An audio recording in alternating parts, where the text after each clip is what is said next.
milk and stuff. You know, same thing with eggs. Like, oh, don't eat eggs. It's going to raise the cholesterol in your blood. It's like, yeah, it's like triglycerides raise cholesterol in your blood. It's not necessarily like saturated fat or cholesterol in an egg. I also think that grains and oats, you know, we're taught they're good for you. Whole grains and oats, all they do is put on weight.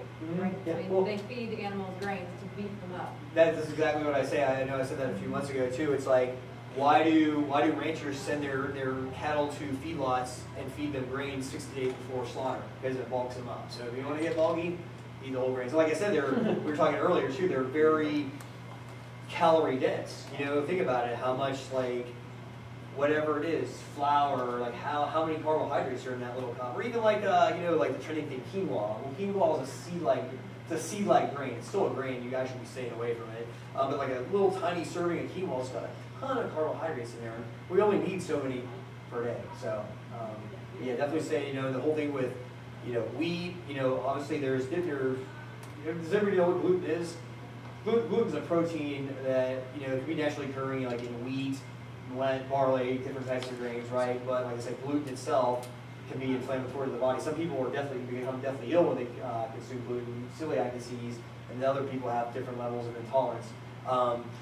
You know, I can handle a little bit, and I typically will keep a little bit in my diet throughout the week. I'm not completely gluten-free, but like I said, when I start having a lot of it, I feel achy, nose gets stuffed up, anything like that. Protein. What's for dinner? That's paleo. That's paleo, right? Yeah. Yes, it is. So, that's a creepy looking thing. Yeah. No! Why did you just pick him up and put him outside? You was scared of him? It's a snack. You killed him.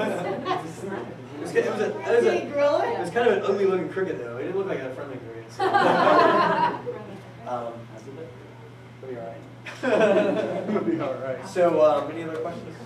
I was also going to say too, Everyday Paleo is an excellent resource. She gives really good recipes, and she's always posting stuff. Everyday Paleo. I mean, there's all kinds of paleo websites that give you really good recipes, but it seems to be a top one. But whatever you do, don't make excuses. You're like, oh, I can't do this. It's too hard. It's too difficult. I don't have the time. I mean, I run 2 different businesses. I get up every day about 5 in the morning. Go to bed usually around 10 at night. All day long I'm doing something. I'm up here in the gym for a few hours in the morning. I go home, eat breakfast, shower, work my mortgage business from like 10 to 4, get back up here around 5 in the evening, up here for a couple hours, get my workout in, and I still manage to get all my meals in and all that. Granted, I don't have kids, but then again, most people have kids who don't have 2 businesses that run by themselves that they're running either. So do you get 9 hours of sleep? I typically, right now during the weekdays about 7. If I get to bed about 10, I'm getting up about 5, yeah. Yeah. So, which gets me by, you know, and on the weekend I'll try to get, you know, stock up and get 8 or 9. Yeah. But, you know, a lot of it comes down to time management too. Like I said, I'm, you know, running 2 businesses, I'm on the go all day long, but I'm still getting only 7 hours of sleep at night.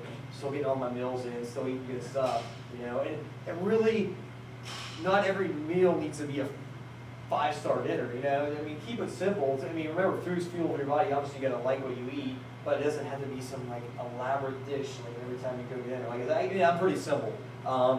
You know, like I said, I'll go to Whole Foods, for example. I'll buy a 8-ounce piece of halibut. Come home, put some olive oil on it, put some black pepper, sea salt on it. While I'm doing that, my grill's preheating.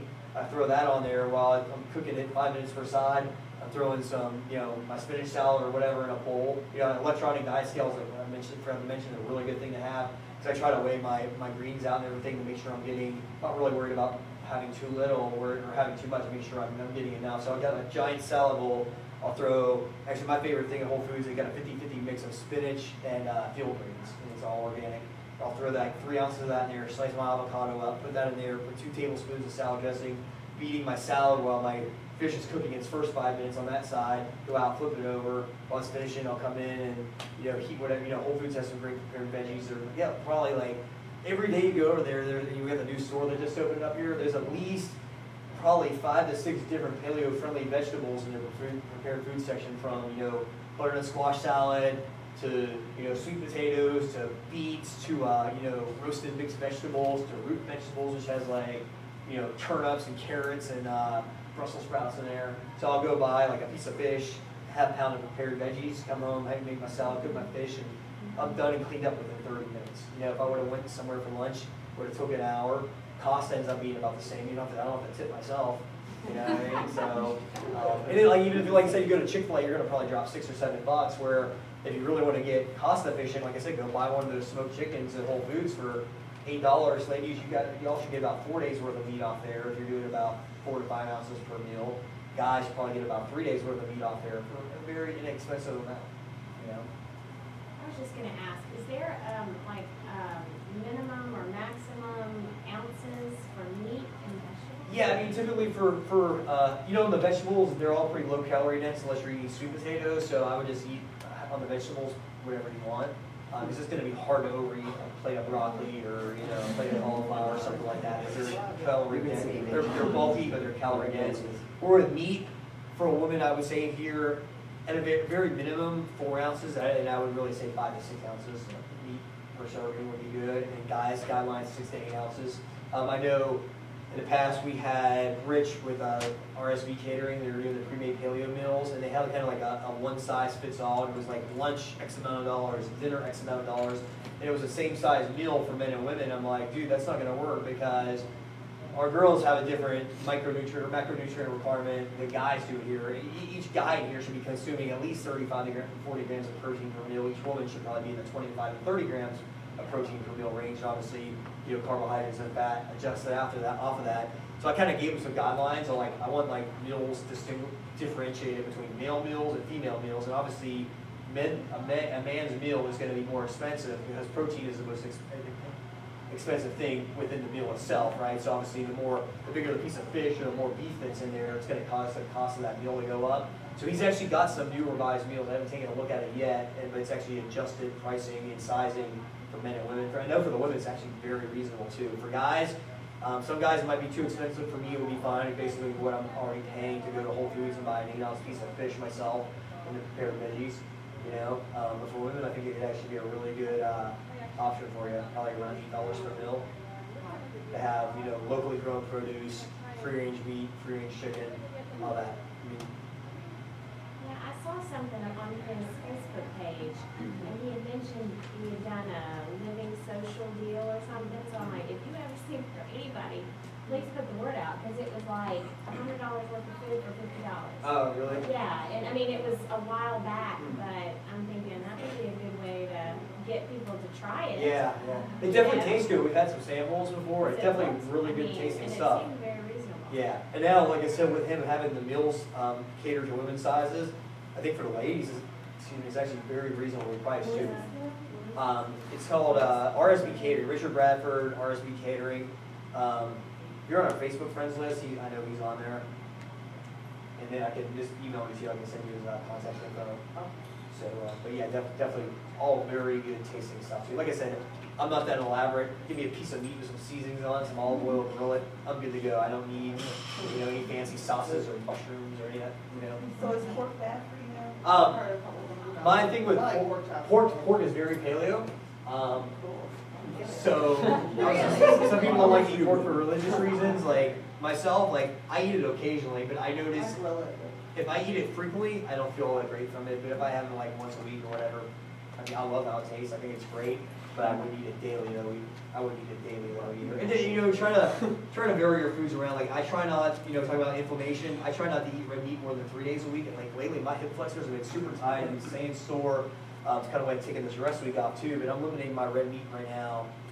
This past weekend I had a steak Saturday and Sunday, but I'm not having any red meat at all this weekend. It's all chicken and wild caught fish. I would limit red meat to no more than 3 days a week. Try not to do it 2 days in a row.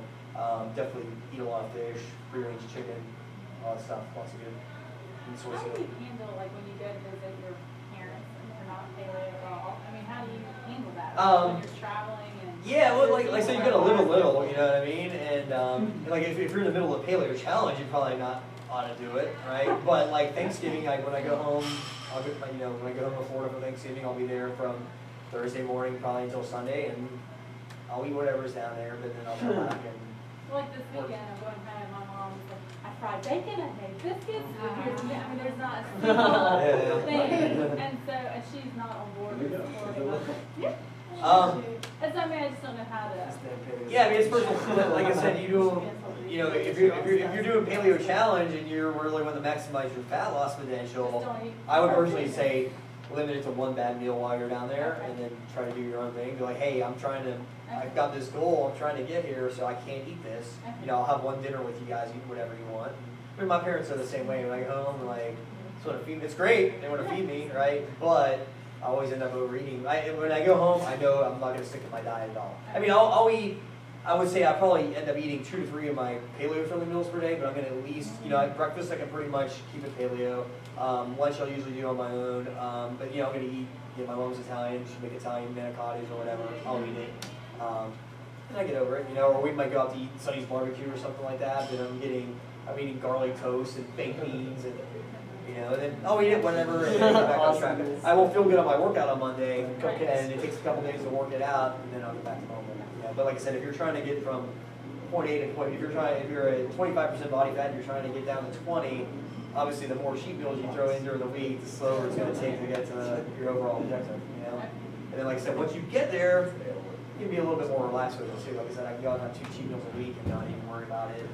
You know, eat some, like I say, I mean, your sweet tooth, I can have